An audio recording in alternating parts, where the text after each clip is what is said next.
Hello all, welcome to Biker Talkers and a brand new video. Today we are going to do a quick ride review of the Royal Enfield Guerrilla 450. I'm here at the Quality Mobikes Royal Enfield showroom, Banashankari. So we turn the key in, we have the familiar TFT dash from the Himalayan. There goes the boot up. Now I'm going to just see if I can flat feet on both sides. This has a pretty low seat height and you can see I am able to easily flat foot on both the left and the right hand side. Looks nice and comfy. Let's thumb the starter and see what it feels like at idle.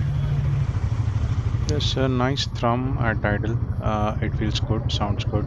No bad vibrations at this RPM. Nice, easy, positive shift into first gear here. And let me just slowly take off.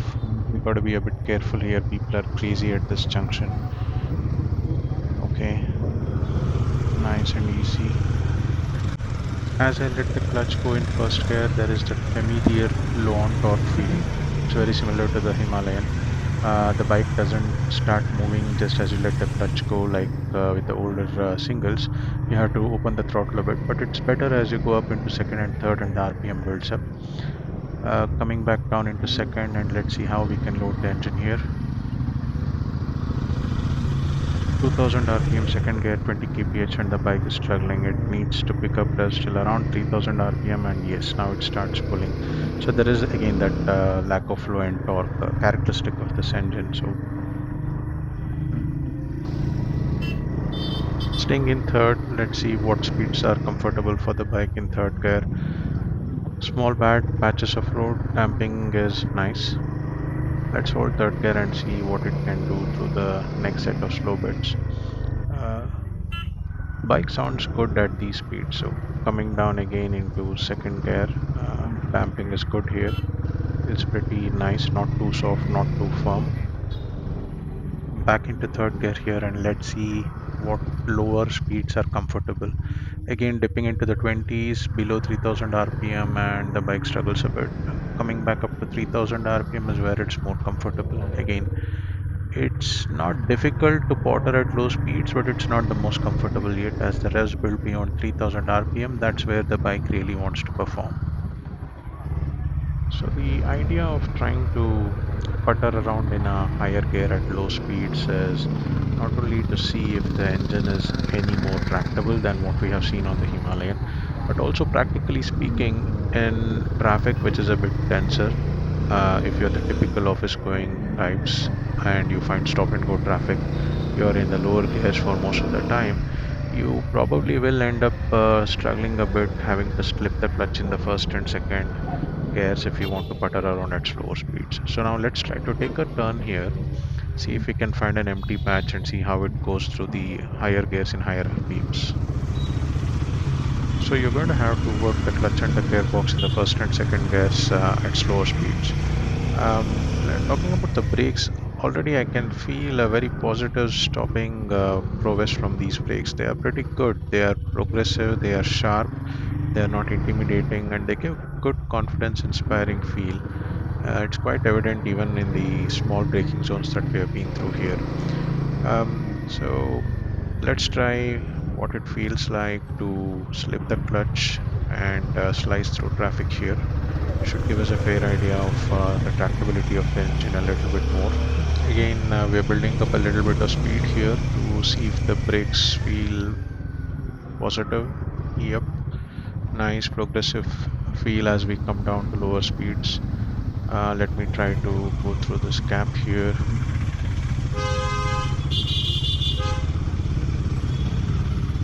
Typical unplanned scenario down to the lowest gear that I can find quickly. Okay, I thought I was in second, but I was actually already in first. Yeah, so those were the kind of things that I was talking about, where I think you will expect a little bit more torque in the first gear, but it's not there, and you'll end up slipping the clutch. Let's pull over to the left here and see if the motor can pull a little bit more revs. Here we go.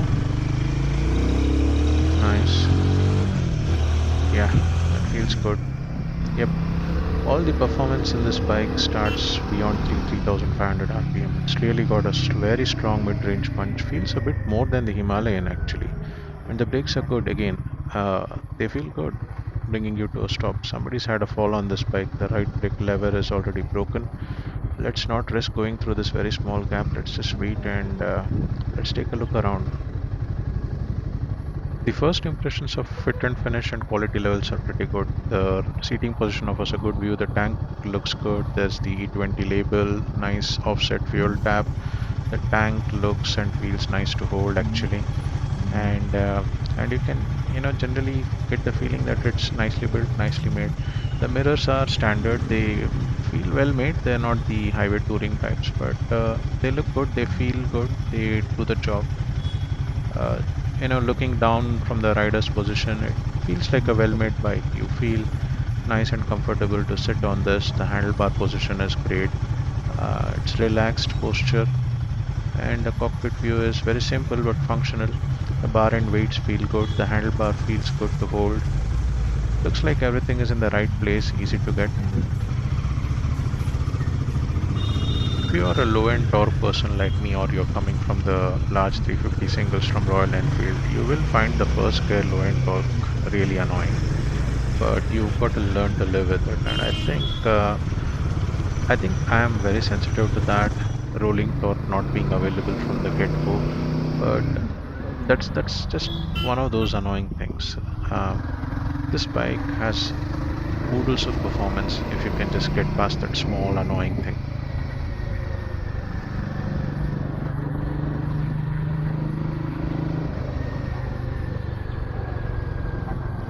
The bike actually sounds pretty good. It makes all these howling sounds, the intake sounds, and as you roll off the throttle and come to a standstill, yeah, it's a nice sounding machine. Let's take a U-turn and try to find a slightly more open stretch of road. Let's try to pull her here again. Yep, this is what she likes. This is where all that performance comes through. Wow. Yeah, this bike can pull. You really have to see past that initial damp squib of the first gear, and once you're past 2.5, 3,000 RPM, the bike is really good. It's really very enjoyable. It just has a very light and nimble feel to it, and the brakes are really good. Again, a very positive feel coming to a standstill here almost. I'm going to chuck it in lazily. Yeah, very late turn in. Not riding her too fast. I'm not riding her too slow. Probably typical speeds that you would use in the city. Again, just rattling over all those bad patches. Very good progressive feel. It just feels really well made. It feels solid. It doesn't feel like it's going to rattle a lot. It just feels wholesome. And I'm pretty impressed with the brakes. I think I've said that 3 or 4 times already, but yeah, the brakes are really good. And if I think about how a person is probably going to use the throttle in a normal scenario and not really look for just puttering around town like how we are riding it now, a little bit of spirited riding. You just need to get past 3,000 RPM, man.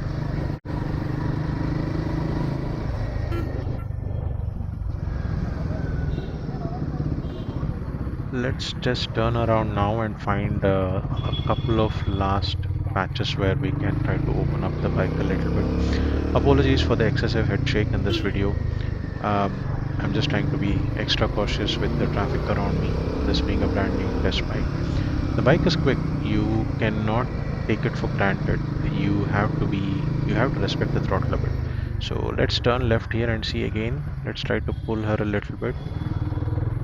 Right, here we go. Yes, baby. Yep. This is what this bike likes to do. This is what it's meant to do. Absolutely stonking mid-range clutch.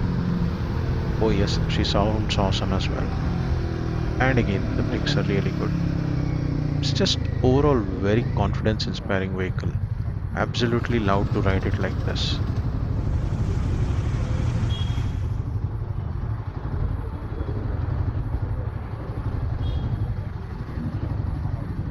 There's a bit of traffic out here. Let me try to flick through this without scaring anybody and taking any risks. Let's go through here.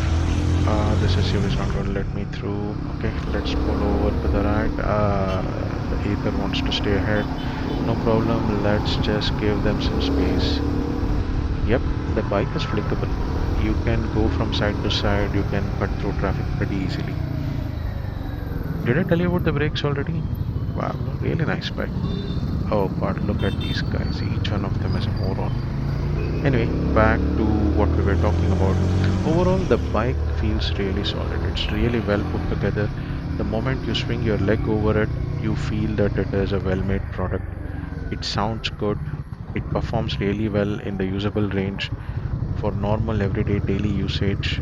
As long as you remember that you need to slip the clutch in the first gear, you're good to go. It's a really good, well made product. I'm actually surprised that I like this. I was a bit skeptical before I swung my leg over, but I'm starting to like this a lot now. It's a really well made bike, and the more you sit on it and appreciate the ergonomics, the quality of the fit and finish, the oral sensations that it can give you, the performance it has on tap, the flickability, the brakes. I mean, I can keep going on and on. There is probably no one particular weakness for the bike other than that damn squib low end torque. And for my height, as you will be able to see, I'm around 5 feet 7 inches. I'm going to be able to fairly easily flat foot the bike. So I think it's time to go back to the showroom now. It's been a really enjoyable test ride, and I really did not find anything major to complain about the bike.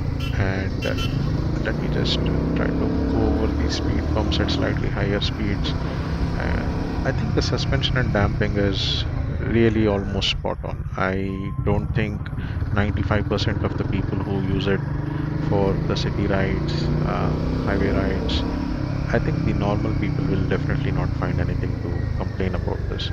I'm not talking about all these pro people who want to use it for multi-purpose activities, a bit of off-roading and so on and so forth. But as I said, 95% of the time, the way you use the throttle, the way you use the brakes, the engine, the suspension, all of that is really spot on. I think Royal Enfield has done a really good job of taking this concept of a roadster and trying to fit it to a very large section of audience. Um, you would find this to be a really good daily commuter bike. You would find it to be a really nice spirited performer if you want to push it a little bit more. And though I haven't really had a chance to take her to higher speeds, from what I've seen so far, I'm sure she has a lot of potential to be a really good highway cruiser. I really did love, I think the standout features for me would be the really good brakes. And as I come to the end of this ride, I'm starting to realize that the suspension is doing a damn good job as well. All of these same potholes, ruts, and uneven patches that I have ridden so many kilometers over in all my other different bikes, this one just feels so much more sure footed. It's just able to absorb all those bumps, all those unexpected things on the road. I think if you look at the specs, this actually has a right side up fork. I think they're 43 and people tend to associate the upside down forks as being the better setup.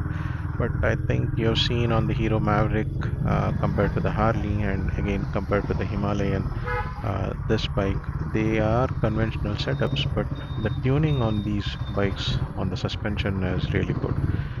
You wouldn't really miss anything like an upside down fork unless you're looking for the novelty of it. Now let's do one last test, the GTT test of the clutch, of the throttle. Second gear, the bike is pulling along itself at around 17, 18 kph. It's struggling a bit, it's lugging a bit. It doesn't like it. Yeah. So a lot of these manufacturers today provide features like light through traffic. You have Java ESD, you had TVS, and a few other manufacturers who use electronics to keep the bike's RPM and speed up, even if you're off the clutch, so that you could glide through traffic.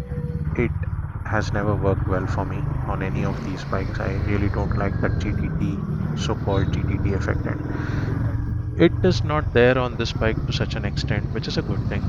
So that brings us to the end of our test ride. Let's just carefully bring this beautiful machine back to the showroom.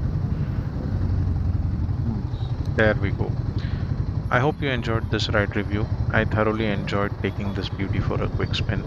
Thanks to Quality Mobikes and Mr. Prahlad here, who generously offered me a longest test ride. I'll leave the contact details. See you in the next one. Thank you.